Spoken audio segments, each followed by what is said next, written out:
Okay, good morning, everybody. Oh, sorry, this is the hand hider. It is Wilds of ELDRAINE Day 2. Day 1 did not go very well, honestly. We played some Beseech the Mirror, and we played a little bit of the Turtle combo. I think there's a good chance we circle back to both those cards at some point. It was also like a little bit of a shit show, because Magic Online was pretty bugged, and we only got like 3 hours in due to a crash. Today we're going to start off playing probably the best card from the new set, Up the Beanstalk. This is 2 mana enchantment. When it enters the battlefield, draw a card. When you cast a spell with mana value 5 or greater, draw a card. In this deck, you technically only have 12 cards enable it, which is not a bad number, but I am counting, or sorry, the Elvish Norn. I am counting this just like as a full enabler. In a lot of situations, it's even going to get you like 2 incarnations that trigger your Beanstalks twice. So, like, the fact that Nissa just isn't going to just so consistently put one of these into your hand makes it such a good enabler for Up the Beanstalk, and they're both green cards with single cost. Like, these 2 cards are just going to be so commonly played together. So it's like we have 16 normal good enablers for Up the Beanstalk, but with Prismatic Ending, you can also overpay. You can overpay on Prismatic Ending. This is usually going to be in situations where you are top decking, but in those situations, you're going to be able to trigger Up the Beanstalk. So it is that the majority of your deck can trigger. You can even, like, in theory, Chalice X equals 3 Up the Beanstalk. I am playing 4 Chalice in the main deck of this list, kind of like as a little bit of a theory thing. The problem with Naya mid-range decks, and kind of why you don't usually see Naya mid-range decks, is that like you just have a very difficult time interacting on the stack. You're really, really good at killing creatures, but you have a hard time with linear matchups. And so typically one thing you can do is play Blood Moon, and Blood Moon is a way for you to interact with some decks like Titan and Tron, and some used to be living it, not really living it anymore. But the problem is Blood Moon like kind of negates your best cards for Naya, Wrenn and Six and Nissa, or some of your best cards. So there's always like some tension there. And so we're kind of trying to use Chalice of the Void as our like linear interaction, and then the sideboard we we're so game 1 against creatures. I don't think we need to board too much, although Sanctifier comes in some of the grindy matchups, but we can bring in Reprieve over Chalice for like blue-white control and Omnath. You know, decks for Chalice is bad, and also you can bring in Reprieve against all of the linear decks too. So I think that's kind of an interesting dynamic. But yeah, very, very streamlined sideboard. Magical is mentioning in chat that Bolt is better than Pending in general. I absolutely agree that Bolt is like much better than Pending overall. I'm in pretty low on this card, but in deck with Chalice and Up the Beanstalk, I do want to be us. Didn't mean to pound this. It's okay. It's just, I don't know. It's also, it's just kind of these spots too where like it's just so hard for any card to look good when your opponent has as nutty a sequence as Commandeer into a Ring on turn 3. It's just like there's just no, like, almost no 3-drop that's gonna be good. It's a weird spot to evaluate something.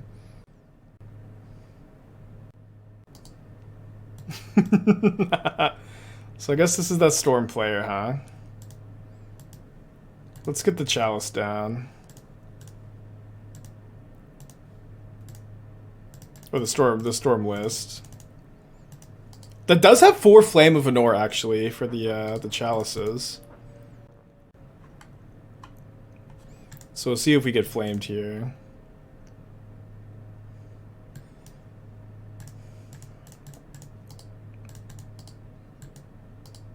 But it's funny, we looked at apparently this list won a tournament over the weekend. I wasn't familiar with the tournament series. But their list was like exactly what I had in my testing. But they cut 1 ritual. Oh, sorry, I didn't actually add the Pyretic Rituals.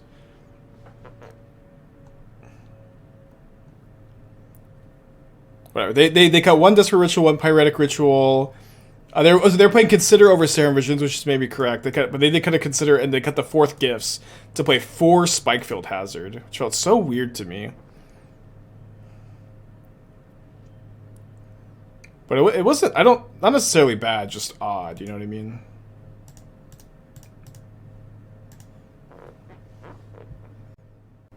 Oh, are they gonna Flame of Anor, draw 2, kill Chalice? Let's go, dude. Wow. Spikefield necessary to deal with Bowmaster? Sure. 4 is so many, though. You can play Fire Ice instead also. Like, Fire Ice is probably better.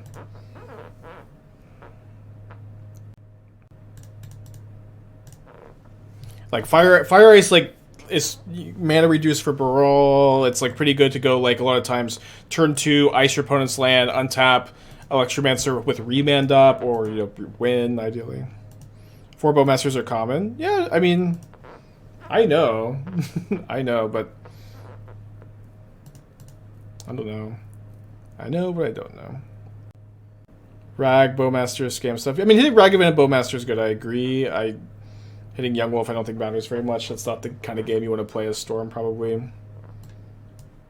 Alright, I think in these kind of spots you've been the probably Manamorphose Desperate Ritual.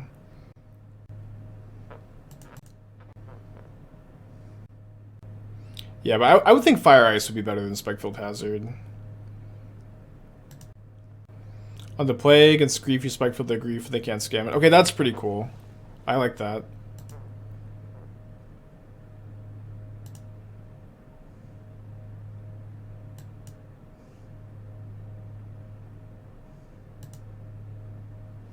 Okay.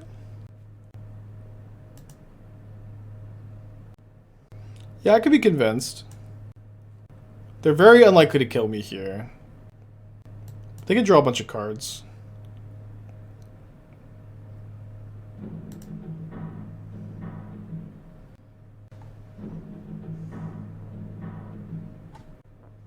Yeah, I have to binding this because of the gifts.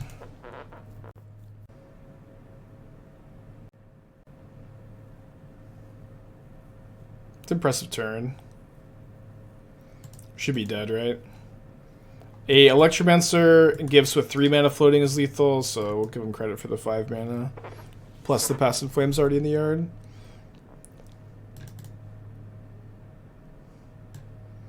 Okay, I'm going to bring in the Sanctifiers. Going to bring in Reprieve number 4. Was that list playing? I don't think I remember seeing empty in the sideboard. Oh, there are 3. There are 3 empties in the sideboard.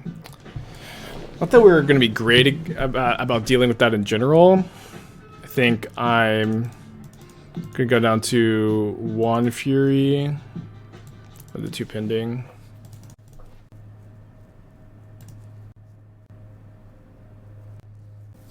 Keep this one.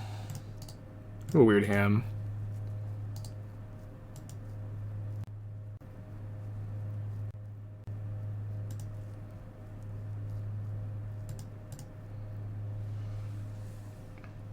Could be correct to play Wrenn and Six this turn, so it doesn't get remanded. I don't just miss a bunch of land drops, and so that I could binding a mana creature next turn, and then go Sanctifier plus Chalice in turn 4. That seems reasonable.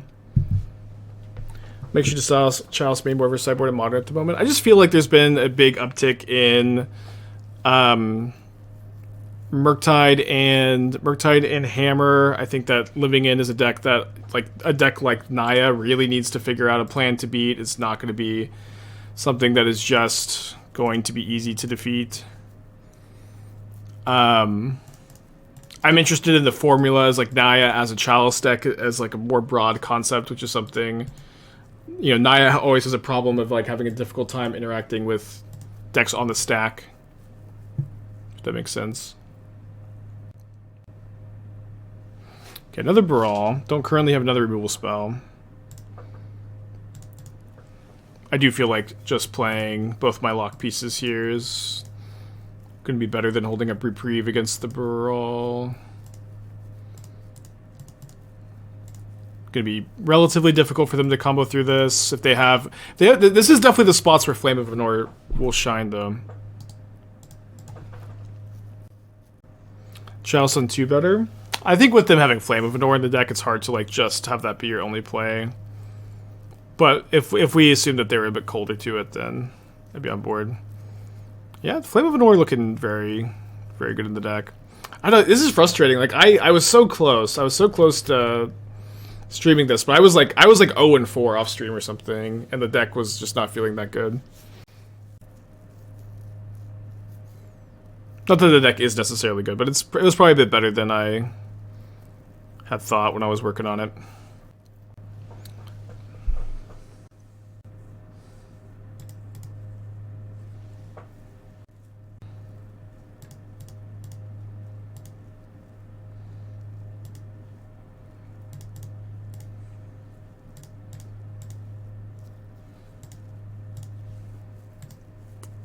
Oh, maybe I should have gone after the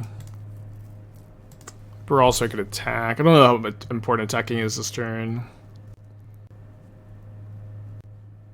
5 damage, drill 2. Let's go ahead and reprieve this. They'll still get to do this turn, but this might just be their whole turn. Okay, they remand my reprieve. Interesting.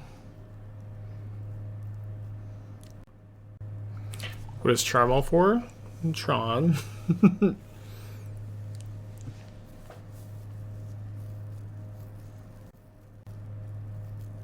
Grape Shot X equals 4. Going after my Wrenn and Six. And then the Grape Shot gets exiled. Are they sitting everything at Wrenn? Seems like they are. It seems like a win for me. Oh, but they're going to remand their Grape Shot. Okay, that's good. Good line. They've used 2 Flame of Anors already, so if we find a Chalice, maybe it'll be a good spot to X equals 2.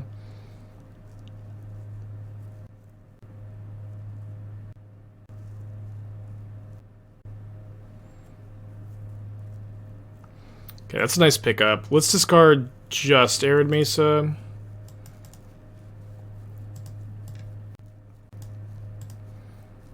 They know about the Reprieve, so it doesn't seem like holding it up has a ton of value. So I need to crack this first. And they 1 fetch land.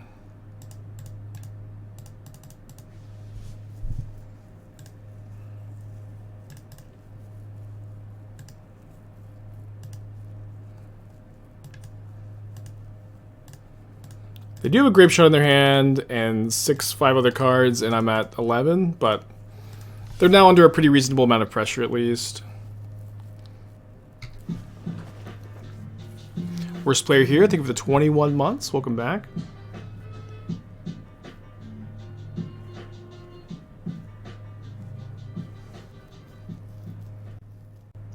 They should print Tendrils in Modern. I think it'd be fine. I don't think that you'd see it very often, since there aren't any black rituals, all the rituals are red. We play a Pyromancer's Swath Storm or Dragon Storm. I've never played Dragon Storm. I don't know what Pyromancer's Swath Storm is. Is that a card? Is that a deck? I have no idea. I've played Pyromancer's Ascension. Maybe that. Impressed with the new cards. I will say Beanstalk has been really good when we've drawn it. We haven't drawn it that often today.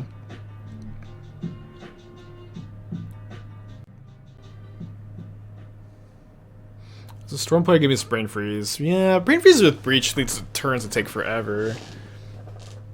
Pyromancer's Swath. Enchantment. If it enters a source you control would deal damage to a permanent player, it deals that much +2. At the beginning of your end step, discard your hand.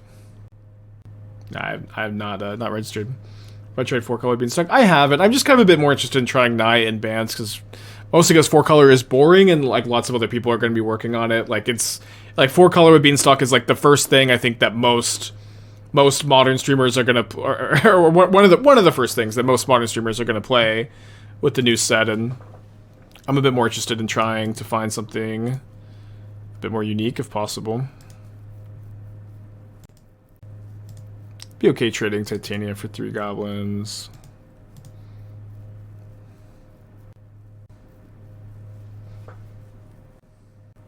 Like, set release is a time to get a little bit weird, you know. Isn't Total Storm just the better Storm? That's my opinion. I was playtesting a deck very similar to my opponent's off stream recently, and I had like basically 0 success with it. I cannot recall the last time I had like an off-stream session that went as bad. And like basically, I also was on the Flame of Anor plan in the deck, and I was just constantly like, wow, if this Flame of Anor was just like, any other like Storm starter, like any other like if it was Gifts Ungiven, although I was playing 4 gifts, it just would have been better.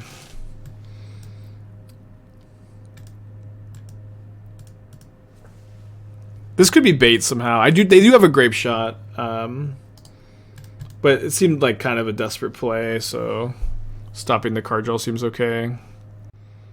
Maybe not. I think blue really helps the Beanstalk stuff. It adds on math. Lore Revealed is kind of nice too.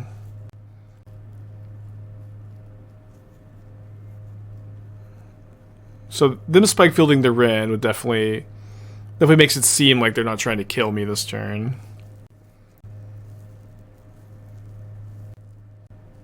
Beagle to 38, thank you.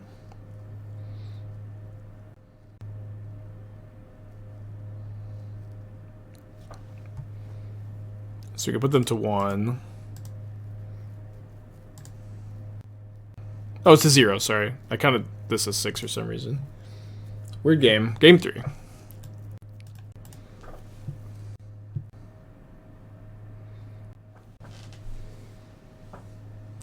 Okay, probably mulligan. Running kind of bad today, huh? No lander, no lander. Commandeer on our Fable.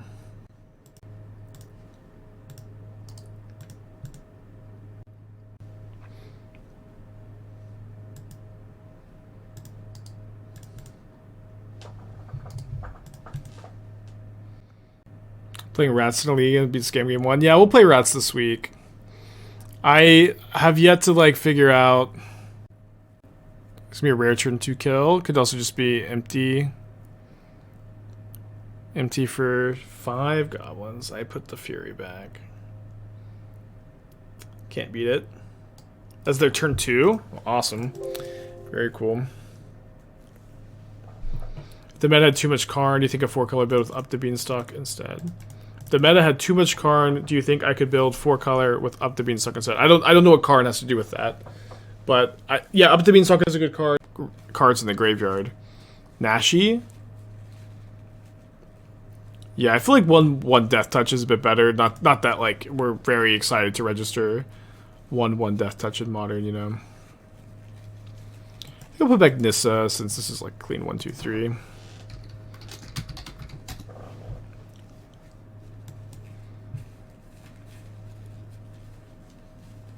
And yeah, this card is broken. Yeah, this is kind of like you need to play Aether Vial over like at least over Hierarch probably. Aether Vial is like so important in these decks. The Nameless Inversion is pretty fun. In theory, this should be a good matchup.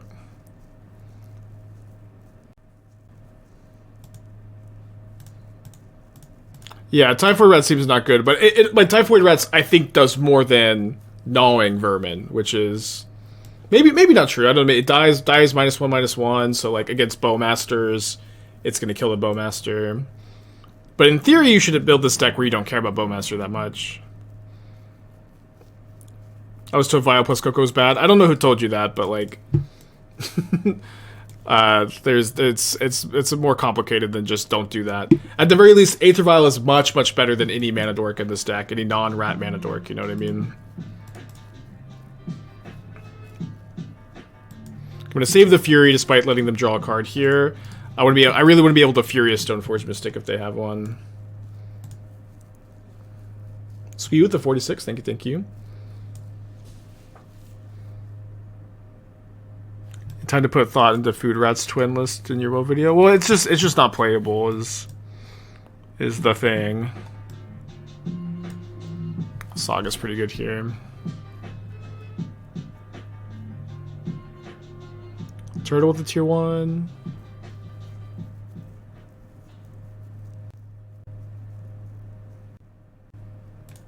Okay, seems pretty reasonable to go Beanstalk.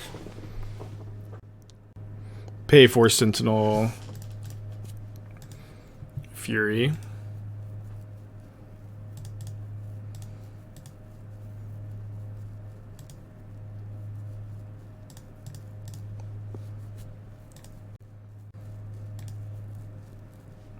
Take that.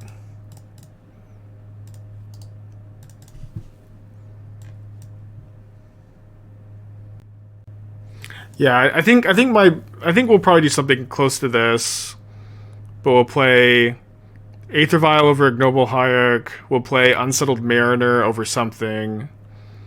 Probably like some of the nameless inversions. I don't think I'm gonna play Halfling. Maybe you don't have enough 1-mana accelerants. But I did really want to play Unsettled Mariner. I probably didn't want to play 4 Nashi, if possible. Maybe it's not possible to play less, you know. Could be good to play the Nissa this turn.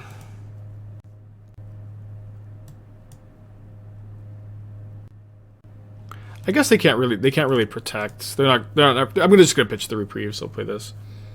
I think Agatha's Cauldron would be going your Saga Yawgmoth list. Yeah, probably. I feel really bad about that deck, honestly. Like, I was kind of having a bad day. Like, I just wasn't focused. I was having a hard time. I think I wasn't like 100% there on stream that day, and it felt bad because I was really excited about the deck. I thought the deck idea was really good, but so like the stream itself was not good. So I do want to circle back to it. But the deck was awesome. The idea was really cool, and the deck was looking pretty powerful. Is Anviltron so good? Yeah, I like the last Anviltron we've been playing. We've been playing 4 Sylvan Scrying. 4 Sylvan Scrying in the deck has been a pretty good formula, I think. Yeah, I'm gonna be okay with them gaining a bunch of life because I want them to spend a mana on the Inkmoth Nexus, and I want them to attack with this construct, maybe.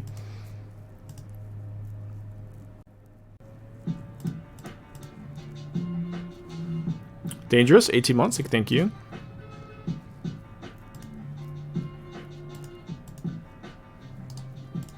And with the Chalice in one, we don't need to fear protection spell or anything.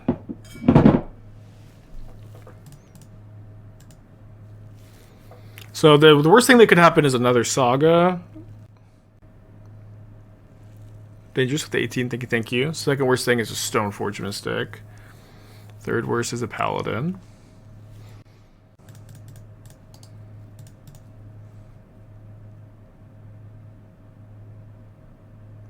How did the Tortoise feel in Gen yesterday? Is it good? We had a pretty bad record. And the Tortoise didn't feel bad. The combo itself was nice to have access to, but like, you know, very easily disruptible. But it's kind of a weird dynamic where your combo pieces are like a slightly worse Soul of Windgrace, which is a card you're not that unhappy to register, and your other combo piece is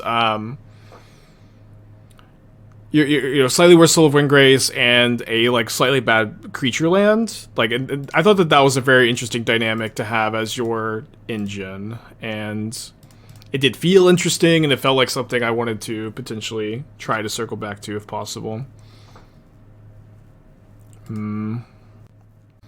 I guess I'll play another Beanstalk here. It's kind of awkward if we just draw. I don't know how we can draw nothing, though, because we're going to draw off the Beanstalk, we're going to draw for turn, but we need to draw a land or a white card in the top 2. But even if we don't, I don't think we're just dead, so...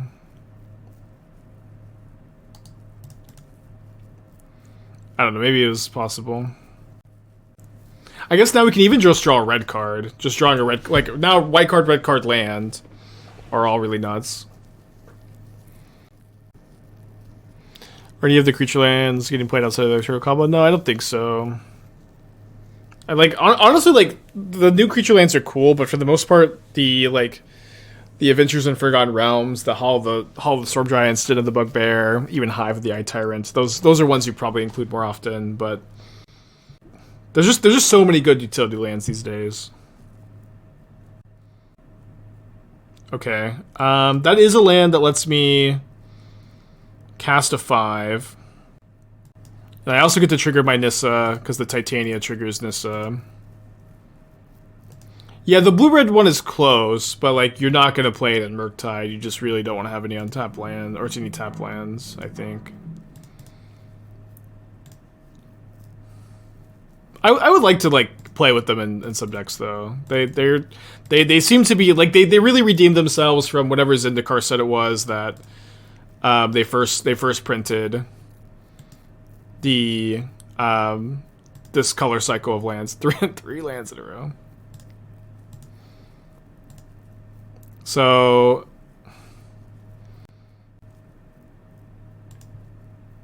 okay, we found a Solitude, thankfully. Although, like, if we found Fury, we would have been able to cycle the Fury if looking for a white card. Yeah, Battle from Zendikar. Could never remember the name of that set, which is maybe makes sense because it was pretty bad. I think I'm gonna play 2 Charmaws over 2 Fables. And 1. Let's do 1. But they kind of got this like cycle like up to the power level of the original Zendikar creature lands. BFC has a whole Ulapog, yeah. Battle for Zendikar is the card I've lost the most games to ever, or maybe the highest percentage ever. Gideon, ally of Zendikar. I played a ton of Gearhulk control in that standard, and I just lost like every game ever to a Gideon, ally of Zendikar being cast. I think of cards, like win percentage against me is Gideon's the highest. I'm gonna keep this on the draw against Hammer. I don't know if there's another matchup I would keep this hand, but we have triple pending, and as soon as we draw a land, this hand is like very hard to beat, so seems pretty reasonable.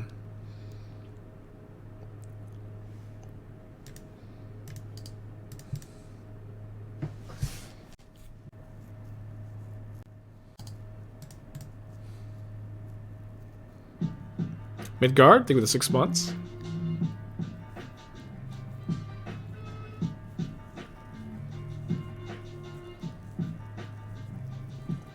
Glad you're still liking the stream.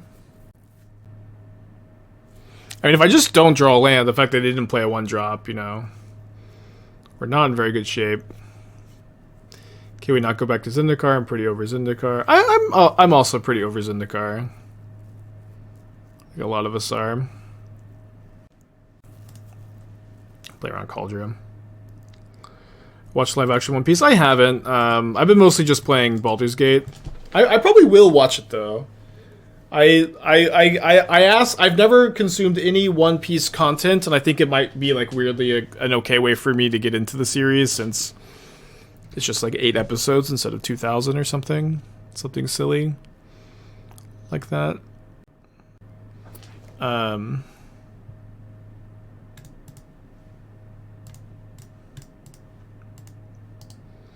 Yeah, but like I've heard kind of mixed things from people if the show is like a good introduction to the series as someone who's never seen it. But I'll probably just give it a go. But I've just been like really like kind of doing nothing besides playing Baldur's Gate in my free time. Playing Baldur's Gate solo. I'm playing with friends. It's just so good. All right, you got a second protection spell? Hopefully they just played 2 hammers.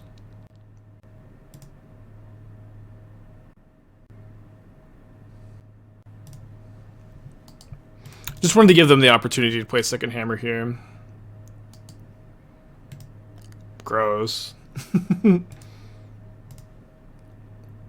What class am I playing Baldur's Gate? I'm playing Monk by myself, and I'm playing Ranger with friends. Ranger's actually pretty good. The Gloomstalker has been good for me.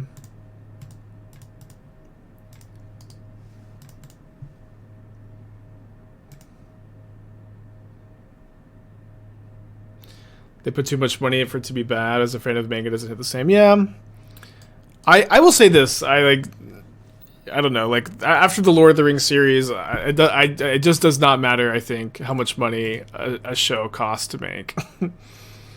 Like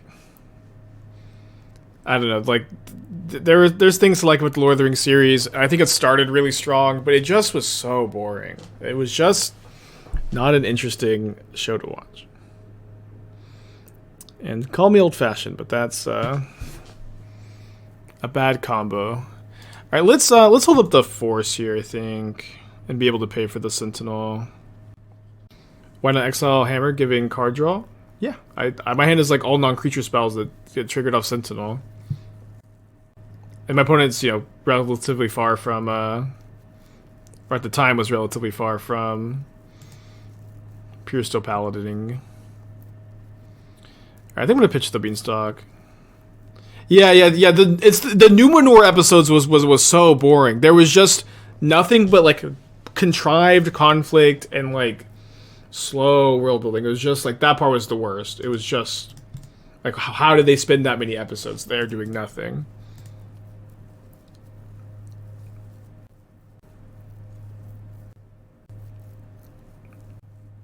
Story keeps a good pace. Action's character was good for the One Piece. Yeah, we'll give it a go. Me and Esther have been like, we've been watching like one episode of like King of the Hill at night. It's been fun. I had never seen the show, but now we're pretty far into it. The name Engineered Explosives, a card that is not in the deck. Always love that. Electo's getting kind of low. If we can find a land, we can play Nissa. Well, never mind. Nissa's leaving the field, I guess.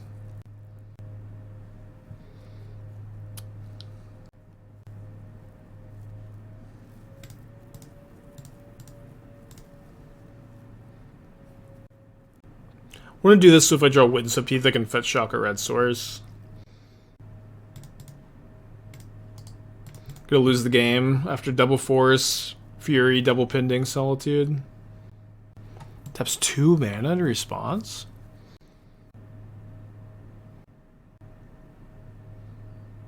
Yeah, I've been enjoying King of the Hill, especially as like, you know, someone who grew up in suburban Texas, still lives in suburban Texas. It's just so funny.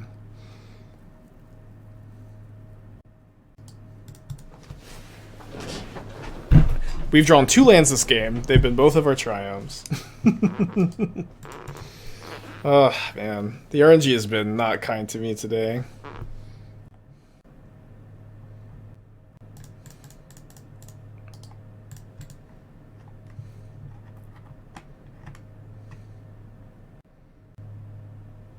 So we go up to 4, take 5. Okay. Game 3. To be on to play. The Boseiju bounce it was like very cool. We had some cool turns. It was, I think, not very good, despite being so cool. Okay, let's take a mulligan. These hands, dude. I'm not gonna keep. Yeah, we were kind of like low on green pitchables, maybe not super low, just cheating a little bit.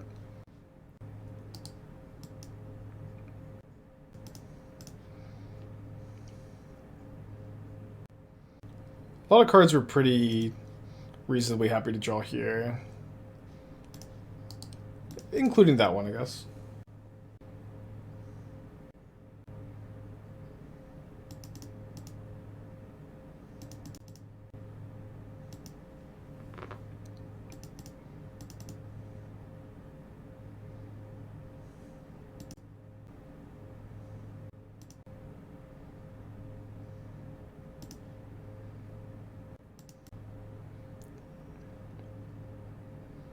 So I can Charmaw or Force of Vigor next turn. Can get Stomping Ground, so we have the option to do either.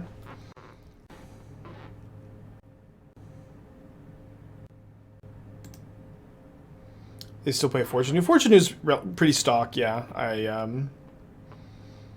I believe that they cast one against me in game 1.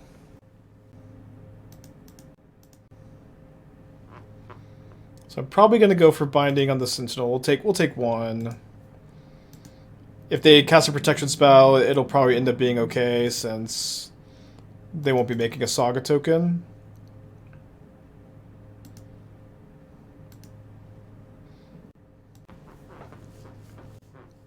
Could be an argument for killing one of the white sources with Charmaw instead of killing the Saga. They'll only be able to make 1 Saga.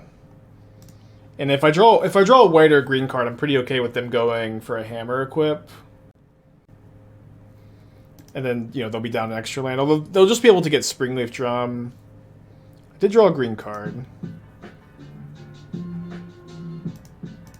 Yeah, I think the fact that they can just get a Springleaf Drum means I should just kill the Saga. Was Gingerbread always a thing in Hammer? Gingerbread's kind of like Murktide in Rhinos, where it was like basically stock at the beginning of the archetype being popular. It was just a card that everybody played. And then I think over time people started to cut it, and now people have realized, oh, this card is just very important and kills people out of nowhere all the time. Okay, we do stop them from making a Saga token. Do I want to upkeep Force? I don't think I want to upkeep Force because then they make a token. Alright, we just stop the searching, which seems less relevant. You can just kill whatever they search up, right? Thoughts on destroying Emeria? I just spent like 30 seconds talking about not killing the Emeria and my thoughts on destroying it. I'm going crazy today, y'all. It's okay, but like I really thought I just did that.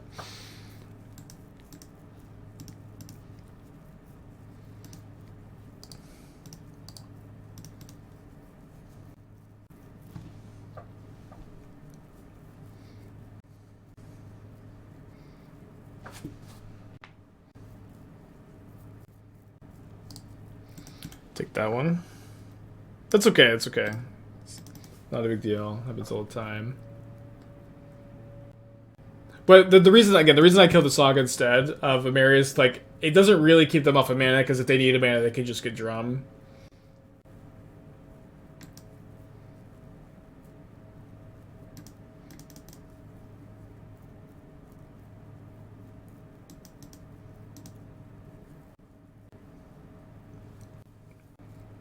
Would Wear Tear be consideration as a playable double pitch card? Yeah, you can play Wear Tear instead. I was kind of thinking this is a bit better against Titan, maybe. Alright, are we going to kill Sigurd as a... I could see, honestly, most combinations of what to kill being reasonable. I think we definitely are killing Hammer, and I think I'm going to kill the Gingerbread since they just have the Paladin in play already. Like, more Hammers are already bad for me. So we'll just get the unblockable creature off the field. If we draw both of our forces against Hammers, game 2 and 3, and we lose both cyber games, I'm going to be a little confused. We don't have too many bad draws here, especially with both Triomes out of the deck, thankfully. Lands are good, spells are good. And that's a better than average spell, especially if they have a protection spell in their hand. This is just like, what are you going to do? I don't know. Also going to be hard for them to like get through the Chalice with something like a Saga or Stoneforge while still racing this. I guess if they have Stoneforge exactly this turn, it would be fast enough, but Saga's not fast enough. Yeah. I haven't boarded in Charmaw very often against Hammer. Kind of liking it. Attacking loses to Forgeanu. I mean, do you think it's reasonable to play around Forgeanu, or we're just talking? I don't think it's super reasonable to play around. This attacking is way better against Saga. Solitude, pitch Solitude. That's pretty good.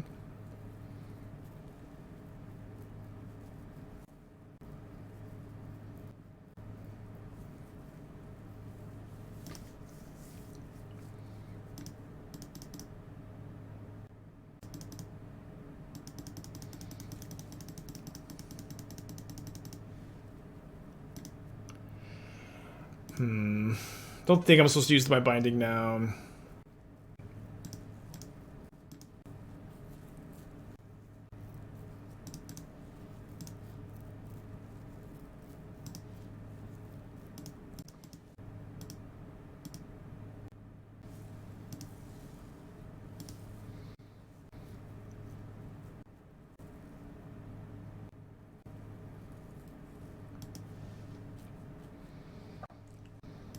I think binding a construct here is going to be okay. But only if they put the hammer on a construct and not on the paladin itself. Which I think intuitively this is something you usually want to do is put it on the construct and not the paladin. Fourth Urza Saga is... It's good here. Yeah, that's a good one. But now we get to binding the construct. There's a reasonable chance that they can't make Metalcraft because there's Chalice on 1. They're going to play this into Chalice on 1, which is a dub, I guess. And then we'll take 2.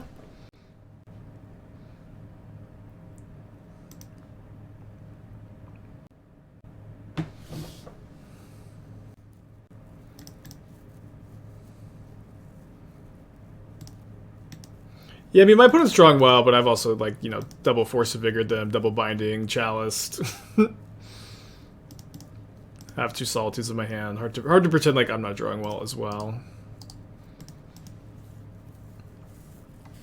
So I guess there is a pretty reasonable chance that my opponent will main phase make a token so they can get Metalcraft and equip, and I'll respond with Solitude on the Paladin? Yeah, it probably has to be Paladin now. Is the reason to Binding Hammer over the constructs? Yeah, I gotta kill these creatures or I'm gonna die to these constructs. I don't feel like Binding Hammer does very much. Do y'all like just binding the hammer all the time and exile the hammer? Because I feel like I go after the creatures a lot more often than I go after the other stuff.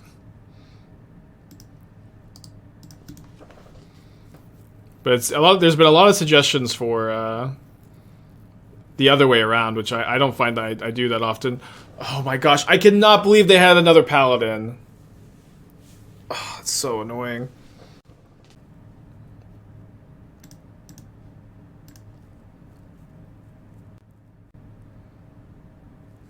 Wow, what a draw. This is a very good draw, thankfully.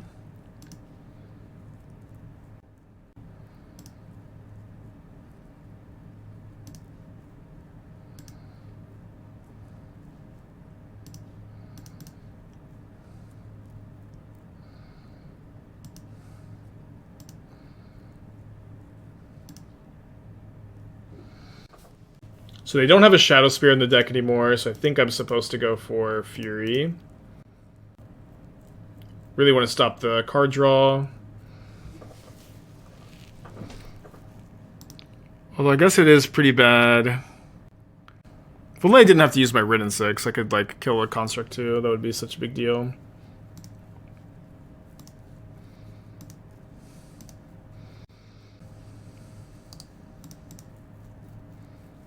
Problem is I do have to double chomp. How different if I had gone for Solitude this turn instead. It's still kind of the same, and they get to draw a card. Maybe then drawing a card matters less because I have Chalice. I don't know. What a tough game. Let's say it was correct because of self-shares. Because yeah, I guess. I mean, I hear you for sure.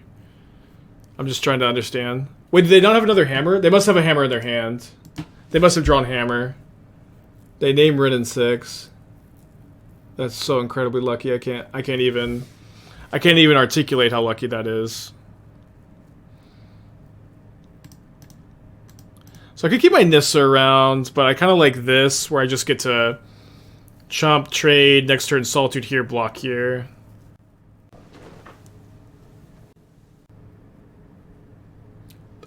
They have to have drawn the hammer for turn. Although sometimes, I once played against a friend of mine, like a good friend of mine, who, hold on. I played against a good friend of mine who killed me like on turn 3 with hammer in a sideboard game, and then showed me his sideboard plan. He killed me with 2 hammers. Top deck the second hammer, killed me with the second hammer. Showed me the sideboard plan.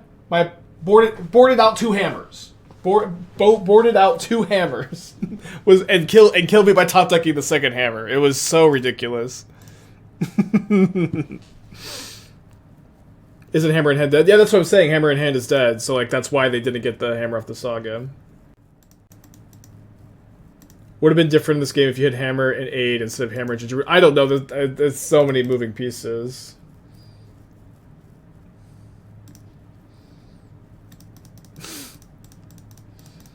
And then I was like, you boarded out your hammers? He's like, oh, I don't know. It worked out. You know, you have so many ways to tutor your hammer. But he top decked instead of tutoring it.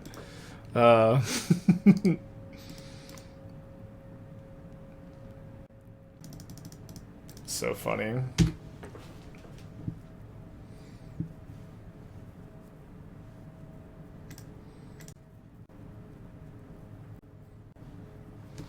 Yeah, I don't think you ever side out your hammers as hammer. I think you definitely don't side out two. We're currently beating Kaldra, right? Although this also unlocks, yeah, we don't beat Kaldra plus hammer on Kaldra because we attack for 5, they hit me for 5, and they hit me for 15. Oh no, sorry, I'm still winning.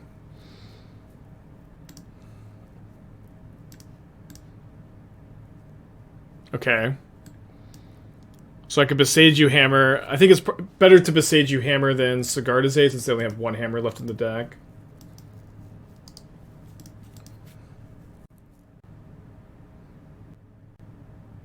Really cool game. They can, they can Stoneforge the hammer. They can put Cauldron to play with Stoneforge, then they can put it into play with the Stoneforge the next turn.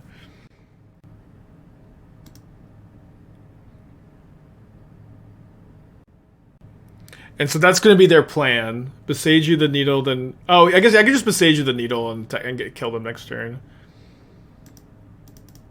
Or, yeah, Boseiju the Needle, then pick it up. Yeah, that was better. But they're also just dead to Boseiju the Needle, attack, ping them.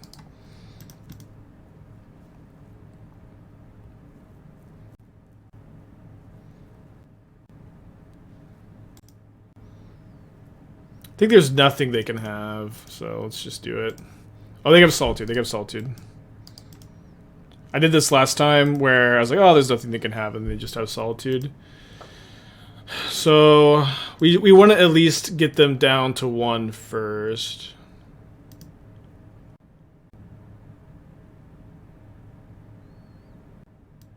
I believe their hand is Hammer, 2 mystery cards. Surge, I have Chalice in play.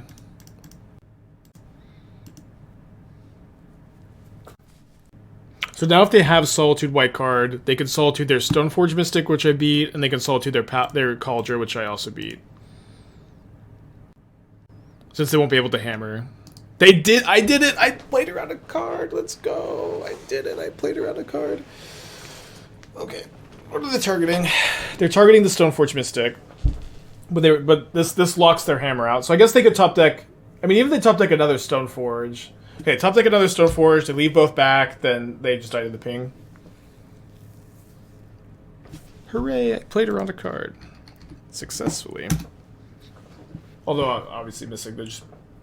unlock the Wrenn. Okay.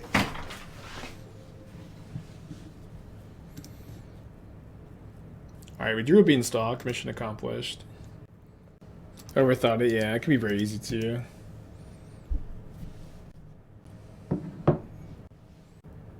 This maybe just gonna be Beanstalk day. I have a bunch of decks prepped. Maybe we'll just play the Bance deck after this. I think the Beanstalks are really good.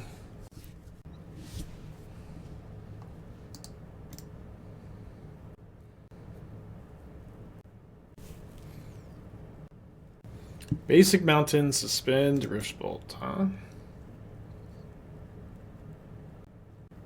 I get Stomping Ground, so this way I can go Plains, Chalice, and 1 into Beanstalk tap land. Just take as little damage as possible against the burn deck. Obviously, Chalice on the play, one of the better tools. Yeah, we haven't drawn Beanstalk very often. Kind of happens a bunch. Enchants Mosswood Dread Knights. I like Mosswood Dread Knight or Mosswood, yeah, Dread Knight. I have like a Jund list that just has the card in the deck that I'm not super excited about. It's not like one of the more interesting brews that I have, but I'll give it a go at some point. Back on Eidolon, huh? Okay, so do we take 2 damage to draw a card this game? I think the answer is going to be no this specific game where, because I have Nissa plus Fetchland, it seems like I'm just going to have as much cards as I need, or as many cards as I need for the foreseeable future. So let's just keep that life total nice and high. You want an ending? I think I want to do this instead. Like, if I do this, I'm not taking damage from the Eidolon at all, and I get to get the Beanstalk down with Nissa coming down too. Yeah. Dread Knight's kind of a weird card where it's just very resilient. Like neither mode is very efficient, but you just get to keep doing it every turn the whole game. I feel like Mosswood would be good in Yawgmoth. The problem is I think you need to care a little bit about beating down. I think you want to play it in like, you know, Jonder the Rock. Okay, main phase go crack main. Beanstalk has been really good, I think. We haven't drawn it a ton, but when we've drawn it, I've liked it a lot. Chalice cuts off so many cards in opponent's deck. Why give them a free one by taking 2 damage? Yeah. Exactly. Solitude is the best thing to see here, I think. Could even maybe just Solitude her on this. It's probably a little greedy. Yeah, we don't need to do it right now either. Remember also that with Prismatic Ending you can overpay to trigger Beanstalk. That might be something that comes up this game if they play another Eidolon. Yeah, I have a Questing Druid build that I think is kind of exciting. I have a lot of decks prepped. Wilds of ELDRAINE ended up being like a lot more interesting for deck building than at first glance. I've got like today I want to play either Beanstalk, Scales with Agatha's Cauldron, which is something I'm starting to come around a little bit more to it. It's just such a hard card to evaluate, and it's one that people are like really hyped for, so I always want to be like managing expectations a little bit with cards like these.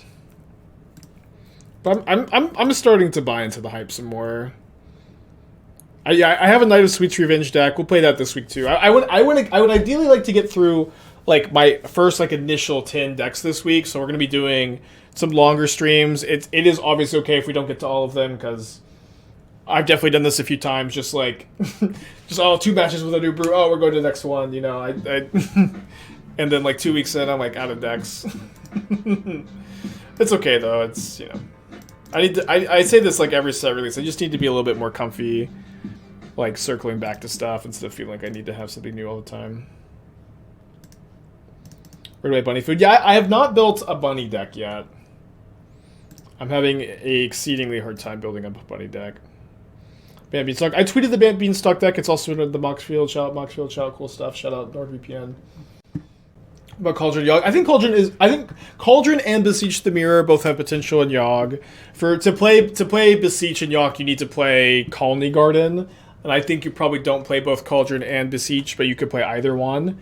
I know that Demonic Tutors was streaming Cauldron and Yawgmoth yesterday. I would love to hear how he ended up thinking that was.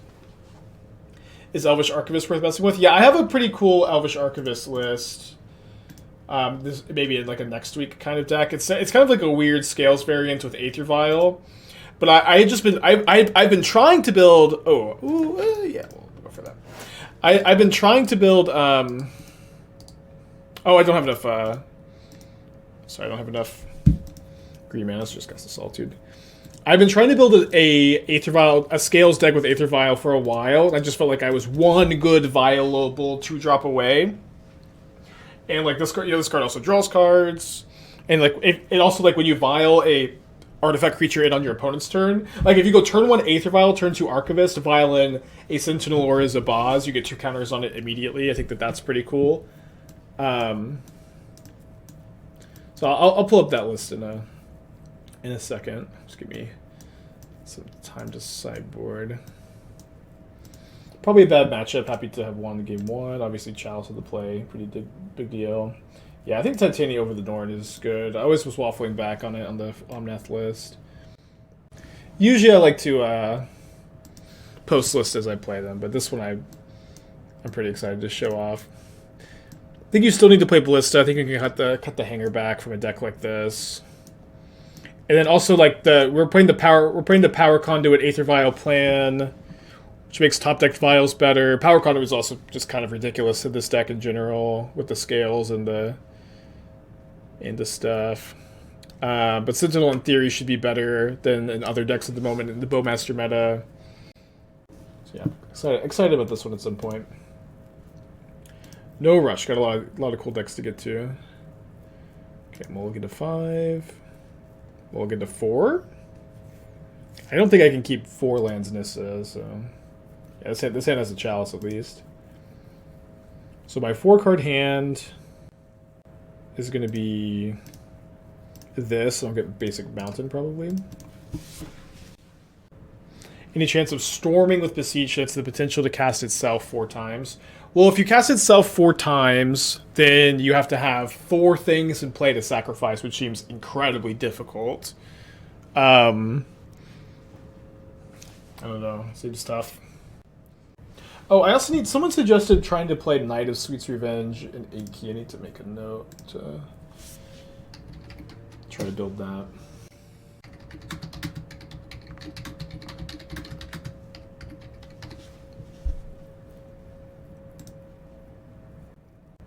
Be a pretty different build, but kind of like the thought.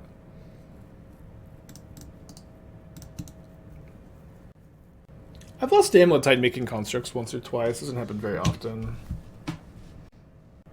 Chalice is like Mind Twister 4. I don't think that's really so true against Burn anymore. Burn has like 16 1-mana spells, which is a lot, but they also have a lot more 2 and 3 mana burn spells. And like here my opponent's already played 3 of them. Now they only have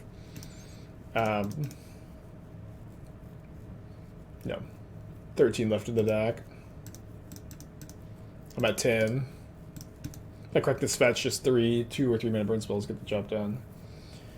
Boros Convoke, splashing green for the bunny. That pumps token and the 1-mana pump for a slot. I barely remember that card. I don't remember liking it. I'd love to see them cast an Eidolon, if they're going to cast anything at all. They are going to cast a Rift Bolt.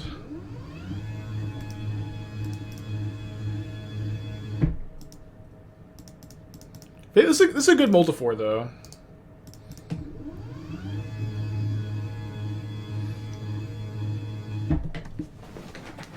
And I think really your goal, like after you play the Chalice on 1, is find another Chalice and then play a Chalice on 2. And then Chalice on 3.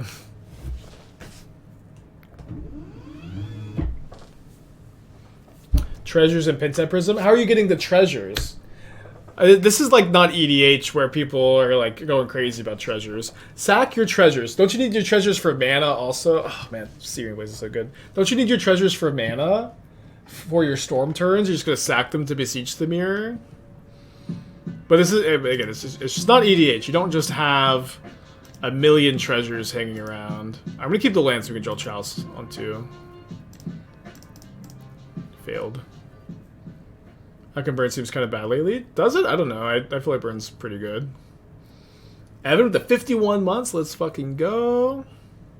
I feel like I lose to it all constantly, so... don't know that I would call it bad. Okay, Pollen Shield Hair, 2/2. Creature tokens get +1/+1. Target creature gets +X/+X as number of creatures you control. Yeah, I don't love that card. Could play better than it reads, maybe. Alright, they decide to let the Up the Beanstalk resolve.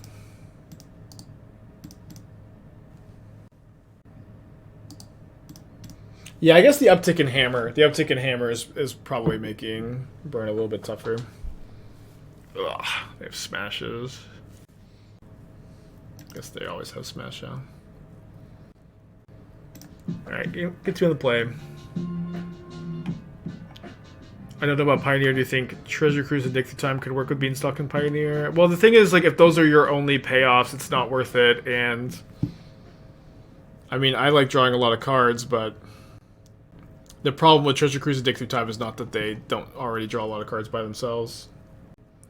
I think I'll hold off showing the Knight of Sweet's Revenge list for now. I kind of want to tweak it a little bit.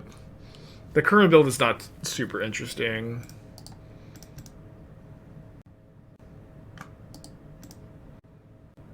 I keep thinking you can play Lorien Revealed in Pioneer, but you can't. Leyline and Tolarian Serpent. I don't know. Like these cards all just have very different deck building requirements. So I guess they misclicked. You know what I mean? It's just all these cards you're talking about just are all very, very different. All right, so let's go for a Binding this turn. The next turn we can maybe go Beanstalk plus Binding. Like it's just already hard to play Tolarian Serpent and Cruise in the same deck because those two cards play poorly together. like Cruz exiling all your spells for your Tolarian Serpent, and then you also just have the random 2-mana enchantment that doesn't enable either.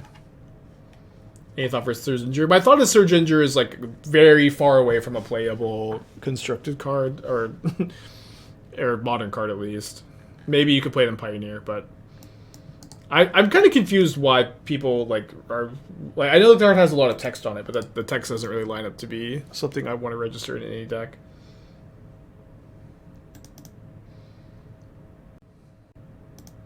Vintage playable? Yeah, maybe vintage playable. It is funny how not when I say not playable in any constructed format, sometimes the card we're talking about actually is vintage playable. This actually might be the case. Sir Ginger is already seen played in Scales, so that can't be far right. Who is playing it in Scales? Is it seeing play in Scales? I feel like I have some valuable opinion on the archetype, and I feel like I would never register it.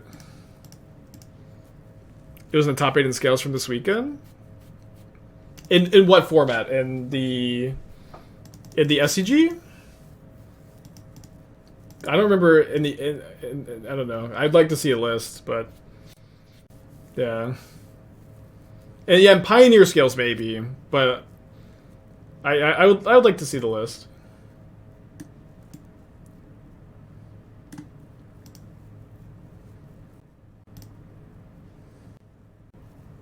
Because I know, or because like the cards were not available for the challenge this weekend, so it was not a Magic Online tournament.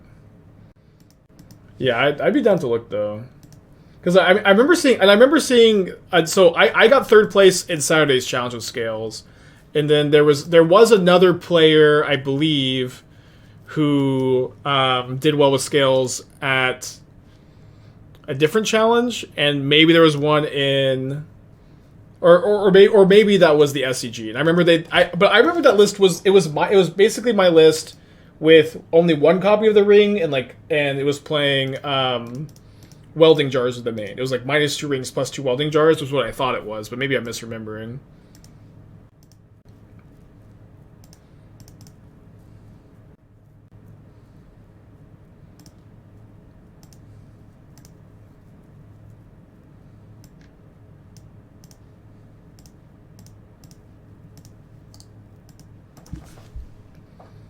That was the list with the ginger. It had 1 ginger in it. I mean, that's cool. I would say just because the deck top 8 it had 1 copy of Sir Ginger, and it doesn't mean ginger is like that. I would think it would ever be good in Scales. Like I can't imagine playing it over like any other option, to be honest. Over like another 2-mana Ozlith, over a welding jar, over a ring, over like just a ton of cards, over an Agatha's Cauldron. I'm at 13. If I fetch, I could theoretically die. It would be exceedingly difficult for my opponent to kill me, and I would even have a possibility of finding another Solitude off Nissa. And I guess I also can trigger Nissa on my opponent's turn. He was to play Chalice on 2. Yeah, maybe so one thing is we couldn't play Chalice on 2 that turn. We only had 3 mana after the Nissa. But if we had 4 mana, Chalice on 2 probably would have been better. I think with only 3 mana, just played on 1 in that spot. But yeah, stopping the Smash from Smithereen seems like a pretty reasonable play. And they have a lot of 2-drops. You know. Yeah, I guess we also get any look at a red card here. I'm not saying it's that far off. It's not optimal. It doesn't merit it. It doesn't merit 0 consideration. I mean, I feel like I've considered Sir Ginger, and I think that it's not playable. All I do is consider cards all day. So if I crack this fetch, it means I'm not triggering the Nissa on my opponent's turn. That's probably okay.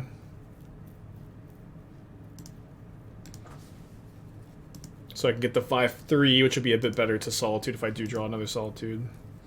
Which I don't, but I basically can't die. They have to go land 4 mana burn spells, 4 mana burn spells, which they can't have.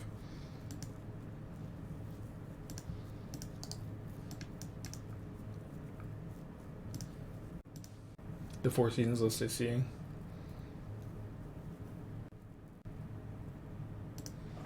Okay, I usually like to see that.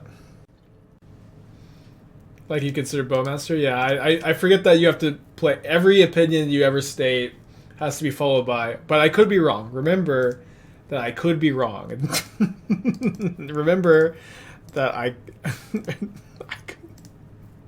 every statement for the rest of my life. Remember, chat, I might be saying something that I'm incorrect about.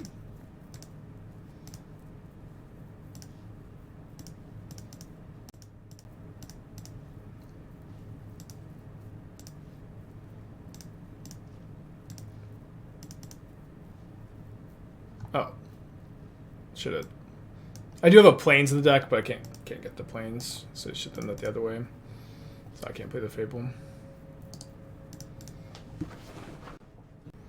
Jeff Hugel, it's just like, yeah, you would think that the in my opinion stuff would just go without saying, is the joke I'm trying to make. But I forgot what website we're on. Use the Discord playmat, play paper. I have a lot of playmats I like to cycle through. The Scales one, I have a Krish Rush signed Black Lotus playmat that I like to use. It was a gift for me from one of my friends for being the best man in his wedding. It's a very sweet gift. And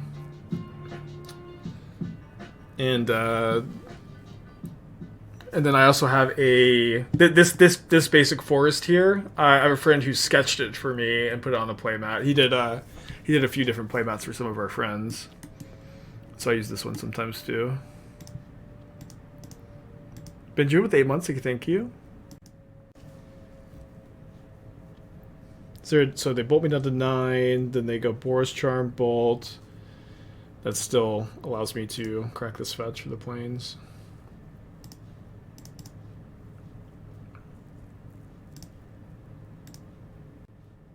The Strixhaven Fatal Looting. Yeah, the Strixhaven Fatal Looting has just aged so well, I think. It's just aged so well. I really like it too.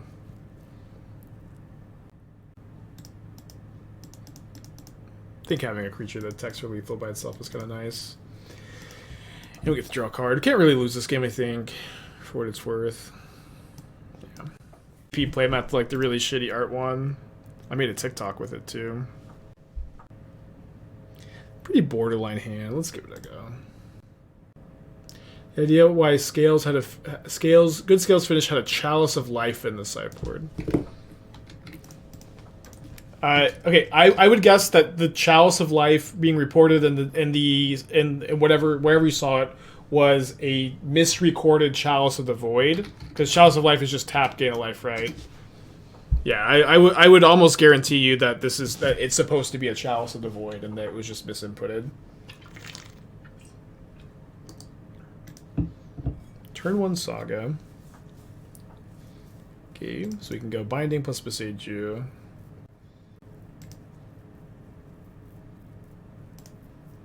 Play Chalice in 0.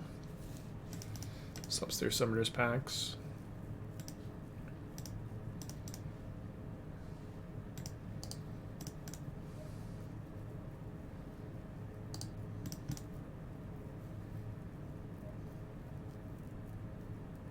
Yeah, Chalice of Life is a really cool card. I remember, like, I could not remember what it was, but I remember like reading some content about.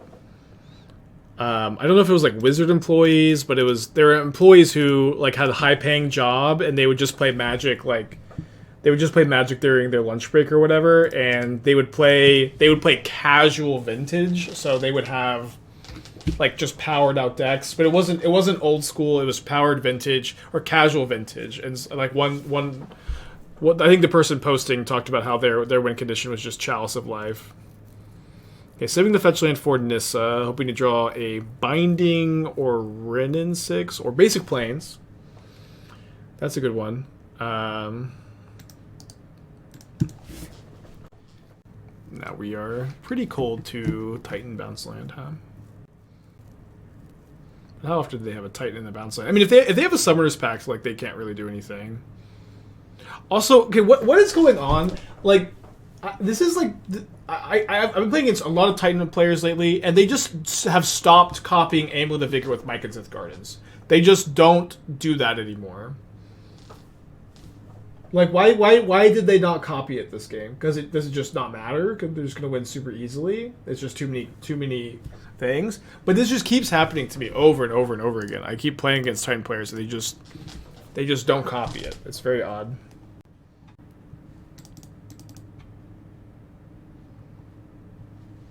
Okay, so here we begin the forces, the Boseiju. Charmals are okay. Ellerstorms are really good.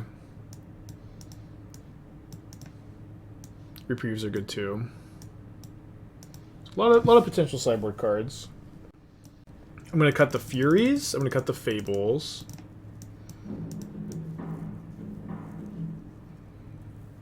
And go down to 2 Chalice. Seems kind of clean actually. Playing around Binding. Sure. That makes sense. You think from WoE you think will really shake up Modern? I don't think anything will be like nearly as impactful as Bowmasters or Ring was. I think there's a lot of like cool stuff to build around and some stuff that is like potentially pretty good, like Beanstalk. Beanstalk seems a lot weaker here, like in this matchup, or in this shell. Or I think Beanstalk is very good. It has been very impressive so far. And obviously this is just like a Naya build. You can play 4 color, you can play Bant, you can play Naya. We'll probably play the Bant's build at some point this week. In this sideboard, in this matchup. Well, the Charmals also trigger it, so that's kind of nice thing about this build is like when you cut Furies for Charmals, like you still have a good density of things that trigger it. No major shakeups for Modern as well. Like, yeah, me too. Like, this is kind of exactly what I want a standard set to be for Modern, where there's just like lots of very cool build around cards, but nothing seems too broken.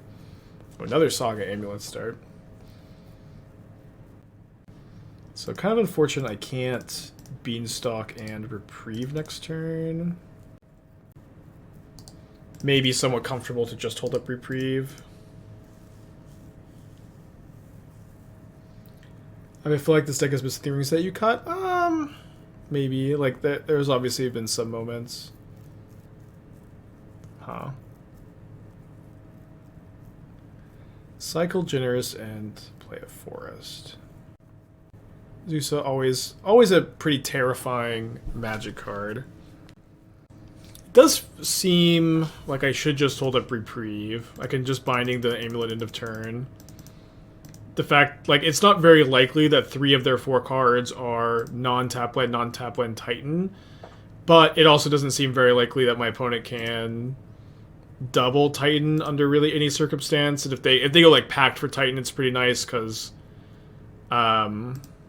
we make them spend the mana on the Pact, and they're gonna have a hard time next turn. Why don't we go ahead and get the Triumph now, so we don't draw it off the Reprieve.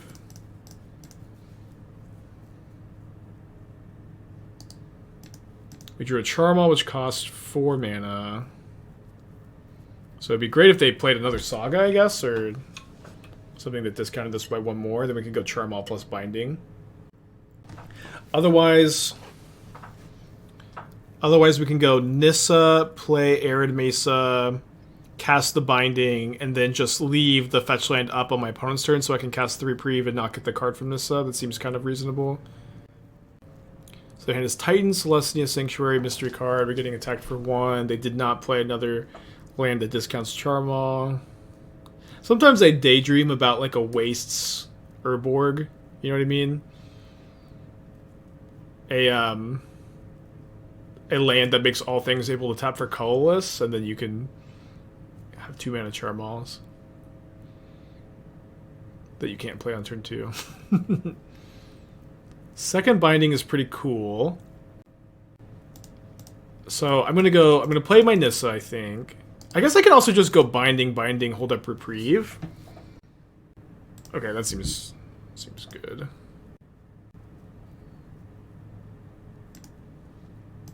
Just cast the first Binding here. Maybe I didn't need to fetch yet, but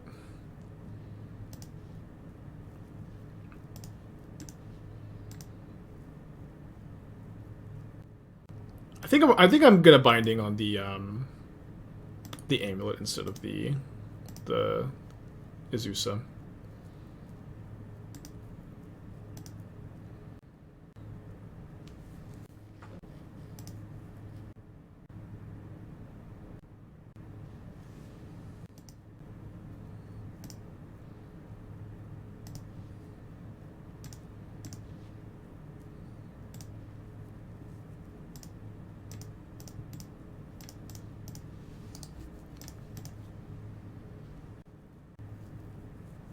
So maybe we're just playing full cost Charmaw next turn, blow up the Sacred Chamber. That seems pretty reasonable.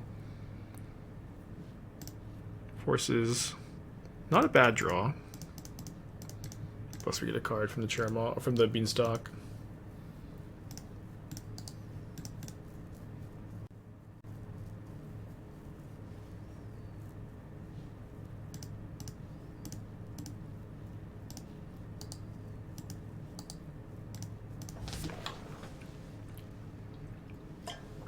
I want to force there because if the one unknown card is a so we don't have enough green to go Nissa plus fetch. Maybe we sequenced incorrectly in our fetching earlier. But if the one unknown card is a another land that enters untapped, taps her mana, could get a little dicey. And I think here I just want to pending the Azusa. You can play the Nissa next turn. Not a very high chance that they would just be sandbagging, but high enough that I want to play around it.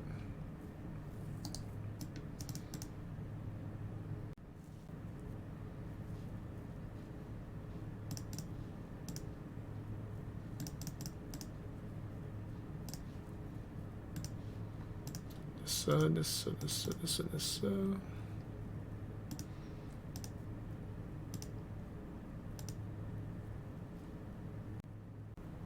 Wow.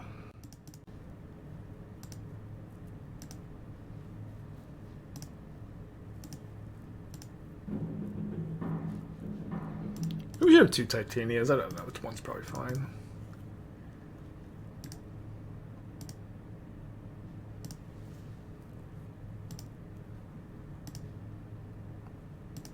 Oh, did I run out of fetchables? Won't be the end of the world, but it'd be a little awkward. Looks like I still have... No, the basic force is up top. Looks like I have run out of fetchables again.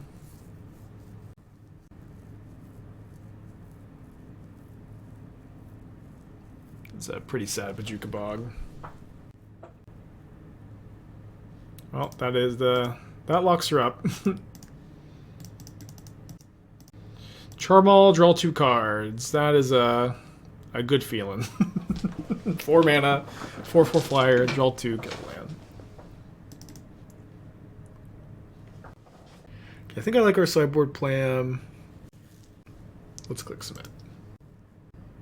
We're kind of low on fetchables. Maybe 1, 2, 3, 4, 5, 6, 7, 8, 9 feels okay. Usually I play like 10 in Omnath. That doesn't feel like we're particularly low.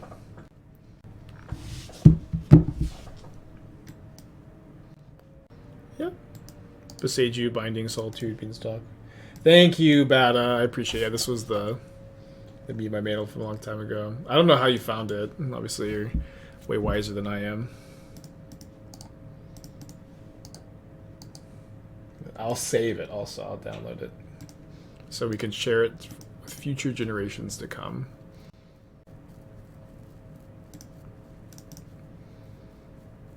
Basic Force probably fine here. Oh, can't cast that one.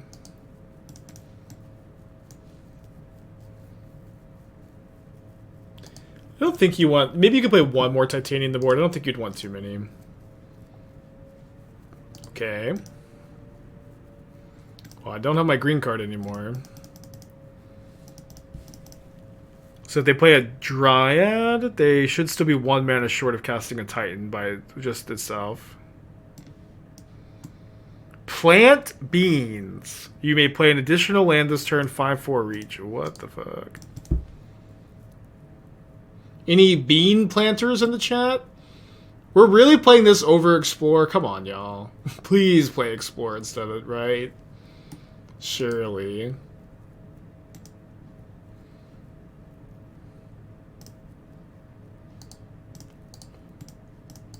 I forgot to... I don't know why on F6. I usually like to F6 and... Yeah. Ugh.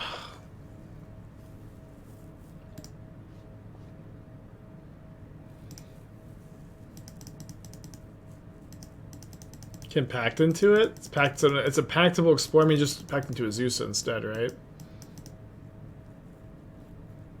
Or Grazer. Tough. Mistaken is probably pretty advanced with time. Yeah, I mean, they, obviously, new card, just try it, but... I think that it looks awful, for what it's worth. Guy at the request of another Amulet player, I see.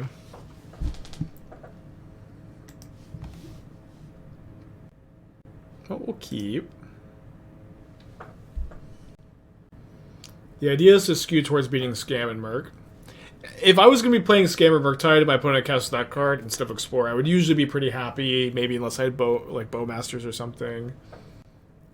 But like I'm pretty happy with my Amulet player is just like -1 card as a fair deck. Beseech the Mirror doesn't cast Valky, sorry for your deck tech. Or it casts Valky, doesn't cast Tybalt. There's your deck tech. it doesn't work. I thought it worked too. I've been told it doesn't work because yeah. It's like the same reason. Wait, why doesn't this work and Bring to Light does work? Actually, I need it to be explained to me again. Multiple dudes with I mean, I imagine that not playing. Yeah, what is it? Okay, copy Rao. Okay, Rao into Empty Heroic is pretty cool. I would maybe just play one Rao as a tutor target, if anything.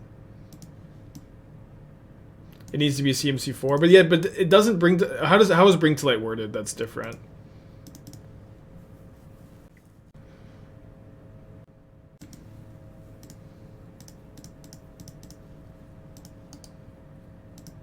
So I guess if you want to play this, you can still try to combo. Okay, so you can still try to combo.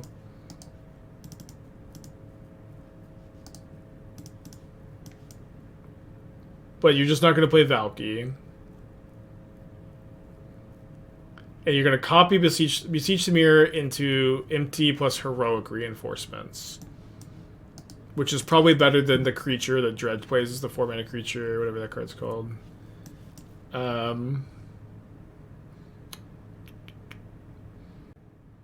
Playing Dwarven Mine in your Beseech the Mirror deck seems really, really tough. Like this card, it's a triple black card, and you have 5, 6, 7, like less than half of your fetchables tap for black. I think that's a big problem. I wonder if it's better to play Chalice or just get the Beanstalk down. Honestly, I feel like maybe just getting the Beanstalk down is the most important thing. With Solitude and Binding in my hand.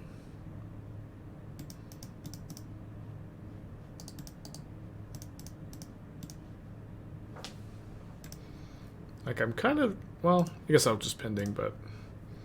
Or should I...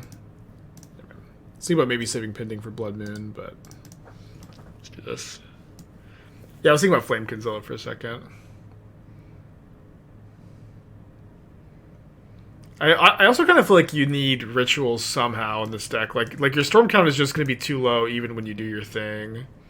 If only you could play like 20 mana Morphoses, but if you could play 20 mana Morphoses, we may be playing a different deck. You know what I mean?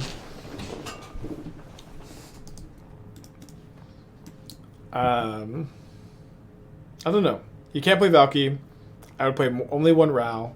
You need to fix your mana. I don't know how to fix the mana while keeping Dwarven Mine in the deck. I understand that Dwarven Mine is a nice enabler for Beseech, but the problem is it's a quadruple red land and a triple black casting cost deck.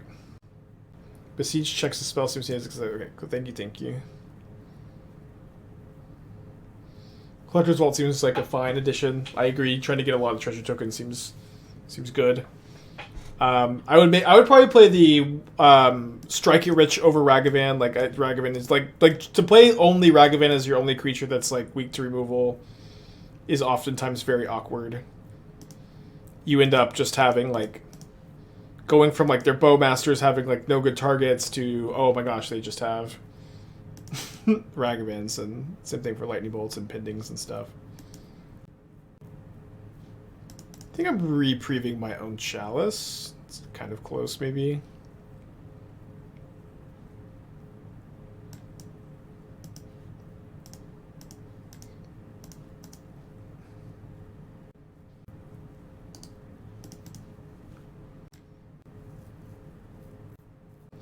Until that exile check at a cost. I see. Seems excessively cute. I mean, my plan is to outgrind them with the Beanstalk, so I think just starting the 2-for-1 chain makes sense to me. I'm also like not super afraid of 1-mana spells at the spot, if that makes sense, so I can just kind of wait a turn. Potentially. And also, like, putting the counterspell back in their hand is kind of awkward. Kind of would just like to get rid of it. So my opponent, like, yeah.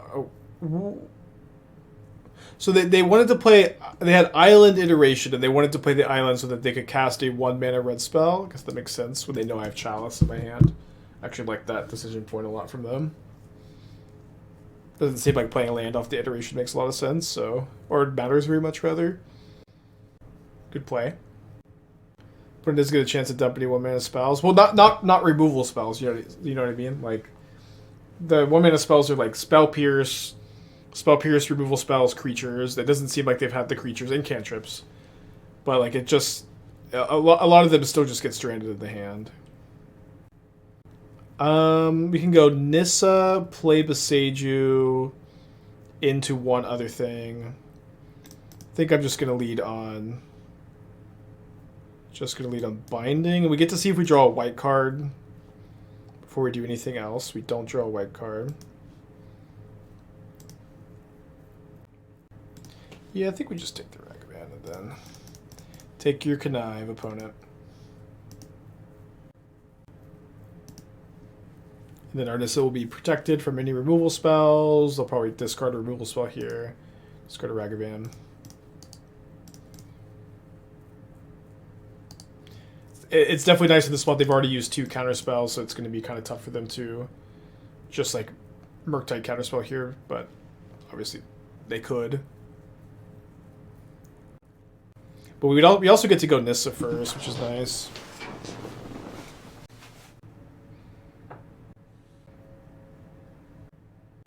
Two cards, 1 mana up against the Chalice and 1.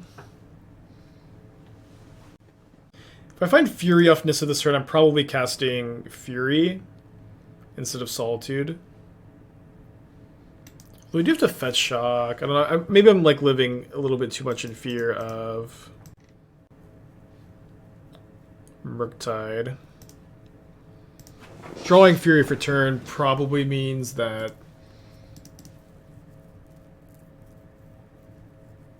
Oh, I forgot I have Second Plains.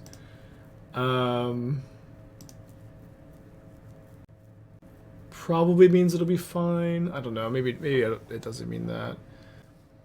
I suppose there's just like not that much problem taking 4 more damage because they can't bolt me unless they find Otawara.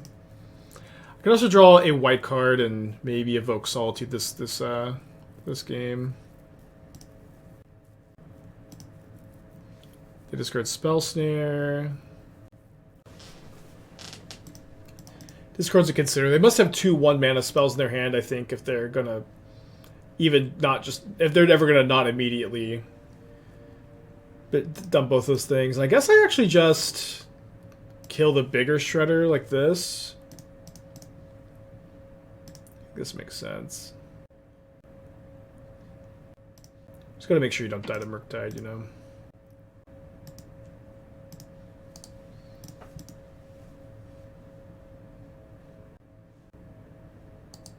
Think there's anything new for Dice Factory and Wilds of Drain? Yeah, Knight of Sweet's Revenge is maybe... It would be a very different build with like cookbooks and gingerbread cabins. instead of a build that is more in on like the dice factory potentially. Or you could still play like the mana batteries plan, but also try to play Cookbook and Night of Sweet's Revenge. Although it is also maybe possible you could just play like Night of Sweet's Revenge as your enabler, as your engine card, and then like play Paradox Engine. It's enticing. We're gonna think about it. You could play maybe Night of Sweet's Revenge and Urza. It's a lot of 4-drops. Okay, so we're gonna cut the Reprieves and the Titania and bring in Sanctifiers, I think. Fury isn't great against them, but I think we're gonna run it. Why did my last 8 kilos of Moxo cut green? Is Tron that much better? I mean, the deck is not much better than the green version, but I think it's a little bit better. The Tron plan gives you like it gives you like random nut draws. It gives you the ability to beat opposing Karns a bit easier because your Karn can like leveler their Karn through a Karn, which you couldn't do previously. Lets you. It's. I think it's mostly a higher range of nut draws. A lot of Zero Landers today. Then you break the Bean Mirror. I'm mortified it'll just be in mirrors all day. Elvish Norn probably is always going to be like the best card. I don't know. Narset. Let me probably sick too. But I actually haven't seen your Bean list on Urag. I'd love to if you have a sec. Bean has been really good though.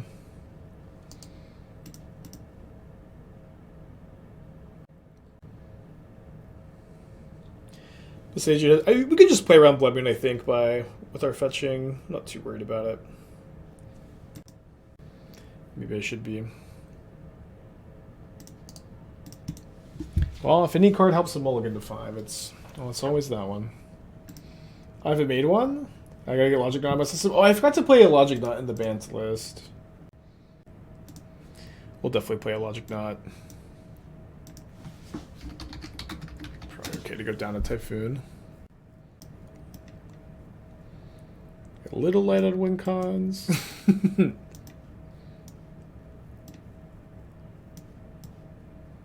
Yeah, maybe go. I can honestly even like, I could even see 2 Logic Knots being fine. Wait, I saw your screenshot. I don't know if that was in Legacy. Maybe it was Legacy. Maybe it wasn't you.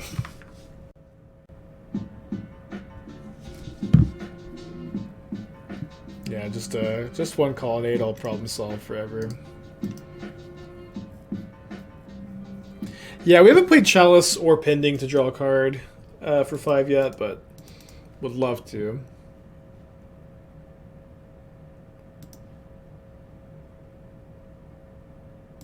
Yeah, I agree. Similar vibe for Modern. Alright, Wrenn and Six. I don't know if I've ever needed you to resolve more. Maybe I have.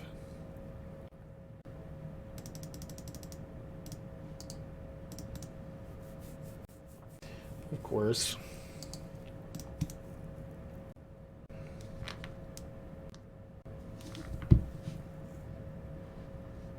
For Batman cons with Bean, it has been worth playing 1 or 2 Amaria's Call. I have a hard time imagining you'd want to play Amaria's Call as your win con over Hall of the Storm Giants. I understand that it triggers Bean, but I would also imagine that this is not like that important of a dynamic. That like when you cast Amaria's Call, you're winning the game most of the time. But it's like an untapped white source or a painful untapped white source in your counterspell deck that doesn't contribute to domain. I don't like it very much.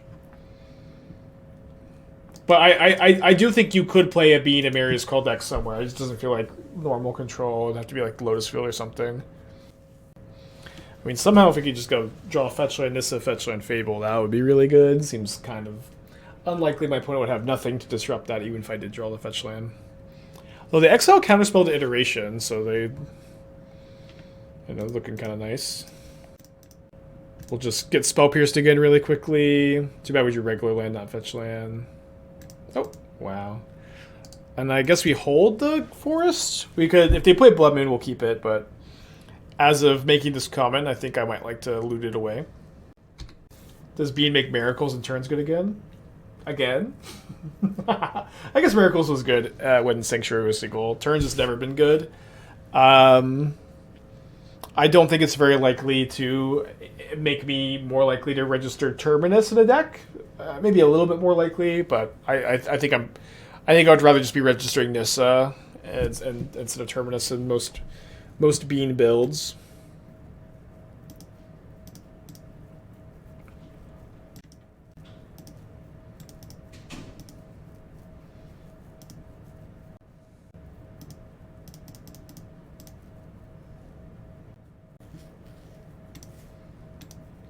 Yeah, happy to trade this for Counterspell. I'll get the Wrenn down, I guess. Suppose they could have just drawn another Spell Pierce, but they didn't have one last turn.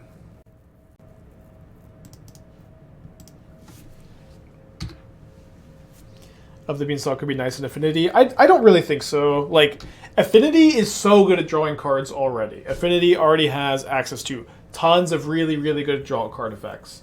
And what's bad about being in Affinity is it gets triggered off your other card draw effects. So, like, if you're already drawing cards, in theory, you're already, like, executing that game plan well. I don't know if you need, like, a 2-mana enchantment for like, this game plan to make a lot of sense. But I will also say that the biggest problem with Affinity in Modern is that you are just so bad against Orcish Bowmasters. Like, you just can't kill it, and your deck draws a ton of cards, and Bowmaster just mows down all your creatures. Like, and like Beanstalk also exacerbates that issue. So I just don't like the plan of, like, let's add Beanstalk to Affinity, because I think the biggest problem is Bowmasters right now, and the problem is just exacerbated.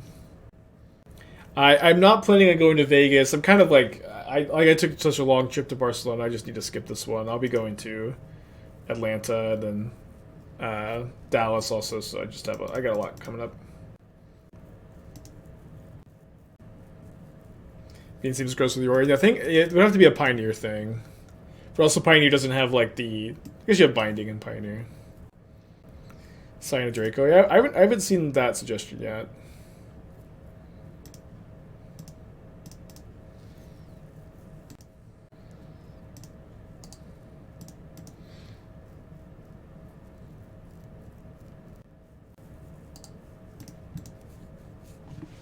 Alright, that card's still legal in Legacy. Okay, so 3-2. I like the deck. Now I need to think, do we want to play more Bean? We play Bant Bean today? Maybe we'll save Bant Bean. Because I kind of want to...